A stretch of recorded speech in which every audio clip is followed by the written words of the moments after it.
It should come as a surprise to nobody that Vampire Survivors is again the #1 game played on Steam Deck and Steam as a whole. Like, if you haven't played it, go get it. It was originally like $2 or $2.99. It's gone up in price, but I mean, you're gonna get a lot of replay value out of it. But that's not the point of this video. We're not here to talk about the top games that were played in September on Steam.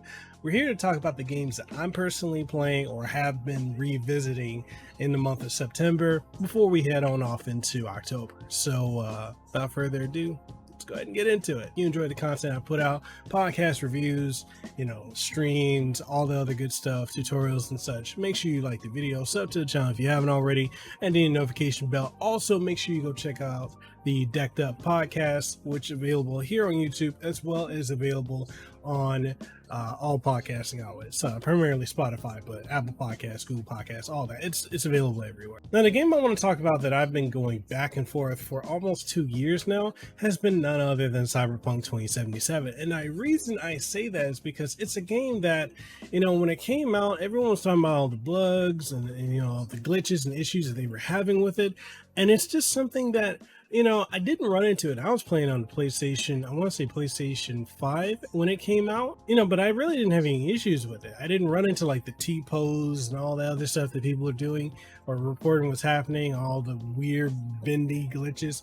I had a fairly smooth experience, for lack of a better term. But fast forward a year and a half and I've started playing it on Steam Deck, and I've really been enjoying my time with it because the thing is, it's a game that requires me to have a lot of attention to focus on the story, the mechanics of the game, the RPG elements and such. Because when it first came out, I didn't have my toddler, I just had my teenagers, and I was able to, I could game more often back then. But since I've had my toddler, my time is so condensed, and just being able to pick it up and play when I want to on my Steam Deck has been such a godsend. I've literally been putting in hours into this game. It's the versatility of it. Now, I will say that it does eat a lot of battery life when it comes to the Steam Deck, and it's something that, you kind of, as much as you tinker around with, the TDP settings and everything like that, you kind of get to the point where you accept that, hey, certain games are not going to get you the best battery life, but you do the most you can. And since I don't really travel a lot with my Steam Deck, I just mostly am, staying at home watching my toddler and taking care of my kids.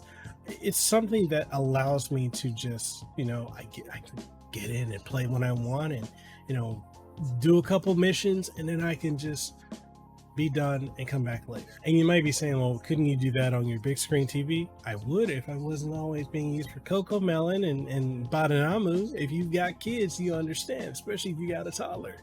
But anyways, Cyberpunk 2077 has been a game I've enjoyed going back to. It may not have the best performance being on the Steam Deck, but it is fun nonetheless. And it's something, especially as frequently as it's going on sale, I definitely say go pick it up. The next title I've been revisiting on the Steam Deck has actually been one that I'm a massive fan of this franchise. It's none other than Ninja Gaiden. The Ninja Gaiden Master Collection came out not long ago. I want to say it came out last year on all platforms. And I originally reviewed it on the Nintendo Switch. And while I enjoyed playing Ninja Gaiden 1 again, or Ninja Gaiden Sigma 1 again on the Switch, playing Ninja Gaiden Sigma 2 and 3 Razor's Edge was not that great of an experience. It's very choppy. It's very blurry and ugly. But it was cool having it portably. It's just wasn't ideally the way I wanted to play it, especially for something that's like 2 generations old, right? So having it now on the Steam Deck, and again, I gotta give a shout out to Koei Tecmo for giving me a review copy of it for PC. I was able to really enjoy how fluid it is. Like, it looks exactly like it does when I'm playing it on my Xbox Series X, and it's really crazy because these are some of the best action games, except for Razor's Edge. I mean, that was kind of but being able to go back into diving into that white knuckle action that Ninja Gaiden just always has provided, be it the NES trilogy or the modern trilogy, it's always been that good, and I've just really enjoyed my time with it.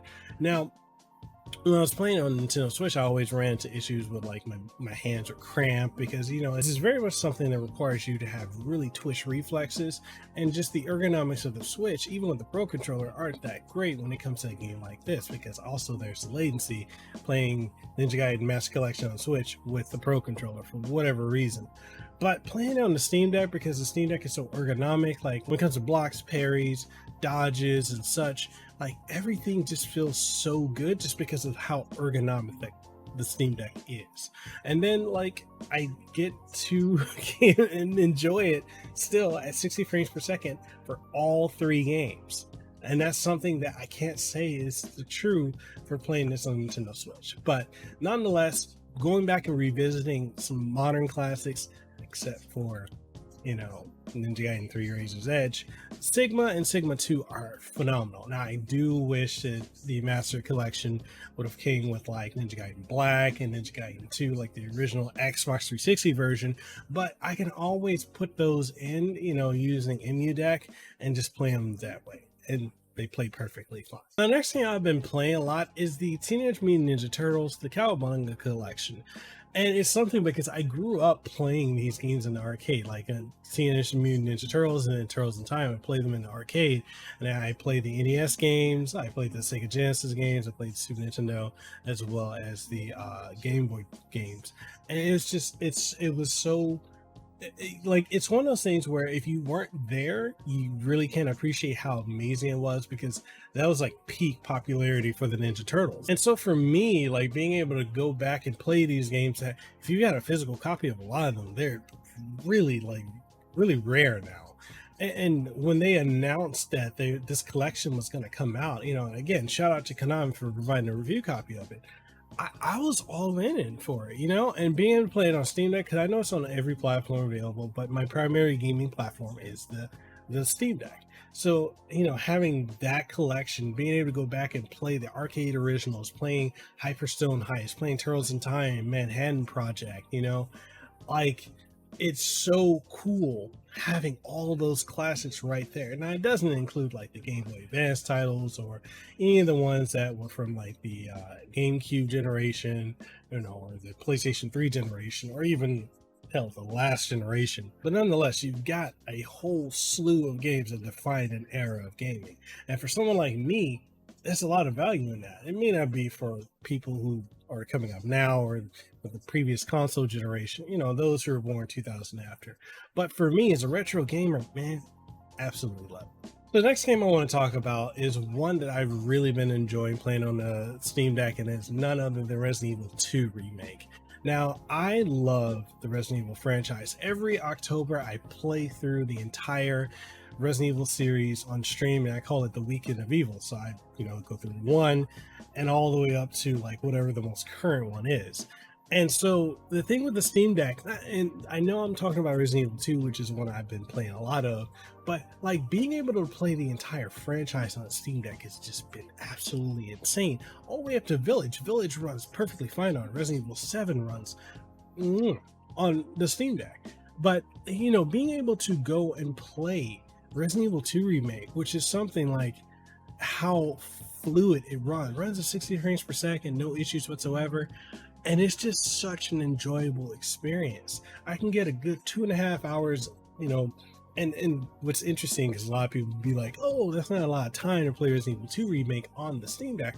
But here's the thing, I can speed run the game. Like, I've beaten the game so many times I can speed run it. And typically with any of the Resident Evil games, I can typically speed run them. So, having 2 hours or an hour and a half of battery life, for me, it's not an issue because I can speed run the game. I know it's kind of a specialty novelty case, but for me, I'm perfectly fine with it. But, just going back and playing this, just, seeing how good it looks on the Steam Deck, and just how smooth the controls are, and just, it feels so right. And I know people like, oh, it should come to the Switch. Probably as a cloud version. I don't think it would run. I don't think the Switch is capable of running it. But, just being able to play that is such an amazing time. Okay, so the last game I want to talk about that I've been playing a lot on the Steam Deck is none other than King of Fighters 15. I have absolutely been loving my time with King of Fighters 15. If you guys have been following my channel for a while, you know I'm a huge fighting game fan. And from the initial announcement all the way to all the trailers leading up to the release of King of Fighters 15, I was all over it. I still am. I actually did a video about a couple days ago for the Team Samurai that's coming out in October. So, you know, I love King of Fighters, right? I love fighting games, love Street Fighter, love Tekken. And King of Fighters 15 for me is one of the absolute best fighting games in that series, right? Now, my favorite of all has been like King of Fighters 11, which is really hard to top. And I float between playing King of Fighters 11, King of Fighters 98, Ultimate Match, as well as playing King of Fighters 2002, as well as playing King of Fighters 13. But 15 just gives me everything that I wanted in a King of Fighters title. And it's like the gameplay, the graphics, you know, the just how well the AI is built, you know, playing online on it. Plus, you know, we got crossplay coming later on next year. Just like everything with this game is just so good. And playing on Steam Deck, I know I've seen videos where people are saying like, oh, the D-pad is not good for fighting games. And my thoughts to that is, if you can play a King of Fighters game or an SNK game with a D-pad and still be able to pull off your moves flawlessly, that means you've got a good D-pad. And the Steam Deck D-pad is really good for pulling off moves in King of Fighters. And here's the thing, like my main characters are Kyo Kusanagi, Terry Bogard, Ryo Sakazaki and such. And so especially playing Kyo has so many like chain punches, right? And so many variations within the chain punches based off of inputs. And so you have to be very active when you're playing him. And I can't play him using arcade stick, but I can play him using pad. And honestly, being able to effectively play him while I'm holding the Steam Deck is awesome. Especially even when I'm playing online, like I'm able to play it and have absolutely no issues whatsoever. So yeah, King of Fighters 15, one of the best fighting games out there. And I know I could have mentioned like Guilty Gear, Strive, and you know, Tekken 7 and stuff like that. I love those games. I do play those a lot too. Those are permanently installed on my Steam Deck. But for me, it's gotta be King of Fighters 15. I just absolutely love that. And that's it. Those are the games that I've been playing on my Steam Deck for the month of September.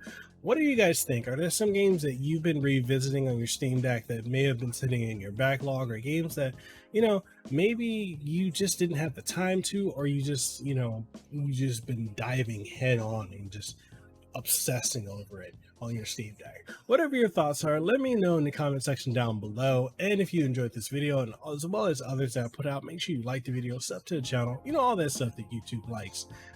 That helps out channels.